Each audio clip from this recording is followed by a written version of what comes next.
Hello friends, I hope you all are fine. दोस्तों, गर्मी का टाइम चल रहा है, बारिश का मौसम है।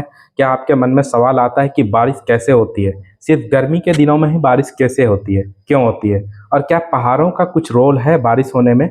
तो इन सभी सवालों का जवाब ढूंढने की कोशिश करेंगे on the basis of thermodynamics. तो बने रहिए वीडियो के अंत तक, मैं सारे सवालों का जवाब दूंगा।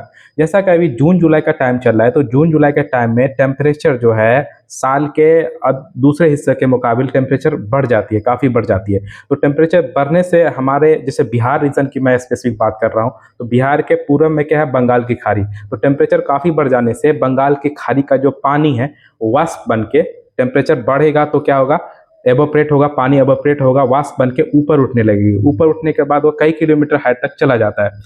फिर बात करें कि बंगाल की खाड़ी का और बिहार का, मेरा वेस्टर्न रीजन का, तो इसमें कुछ ऐसा सीन क्रिएट होता है कभी कभी कि एटमॉस्फेरिक प्रेशर डिफरेंस क्रिएट होता है, वायुमंडलीय दाब क्रिएट होता है, जिससे कि हवा बहना स्टार्ट हो जाता है पूर्व से लेकर पश्चिम तक। तो वही नन्ही यही हवा जो है, छोटी छोटी जो पानी ऊपर उठ गई थी उसको बहा करके लेके आता है पश्चिम की तरफ।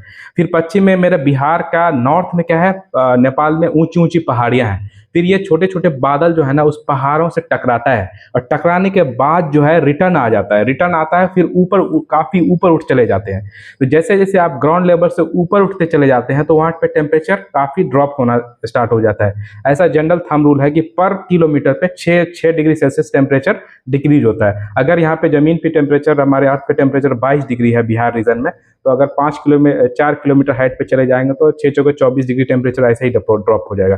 तो टेम्परेचर ड्रॉप होने के बाद जो है कंडेंसेशन स्टार्ट हो जाता है। बादल की जो पानी की जो छोटी छोटी नन्ही नन्ही ड्रॉपलेट्स थी, अब वो कंडेंसेट होके संघनन स्टार्ट हो जाएगा, और हजारों लाखों पानी की छोटी छोटी ड्रॉपलेट्स जो है संघन कंडेंसेट होके पानी के एक बड़ा बूंद बनाएगा। अब पानी अब इतनी भारी हो जाएगा कि उसको ग्रेविटी संभाल नहीं पाएगा, वहाँ के हवा जो है उसको संभाल नहीं पाएगा, और ग्रेविटी के इफेक्ट में जो है पानी का नन्ही नन्ही बूंदे जो है गिरना स्टार्ट हो जाएगा। इसके लिए इस तरह से बारिश होना स्टार्ट हो जाता है।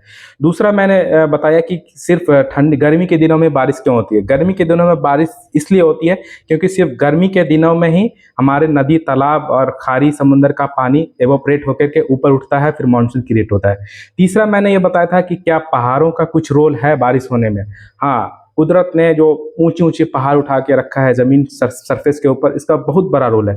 अगर मेरा नेपाल का जो एरिया में ऊंची ऊंची पर्वत नहीं रहती, तो यही छोटे छोटे नन्ही नन्ही बादल जो है, पानी के बूंदे हैं, वो हवा के जरिए फ्लोट होकर चला जाता है चाइना में, फिर और कहीं दूर जा करके कहीं पे और पहाड़ होता तो वहां से कोलाइड होके टकराता, फिर वहां पे मानसून क्रिएट होता और बादल बनाता।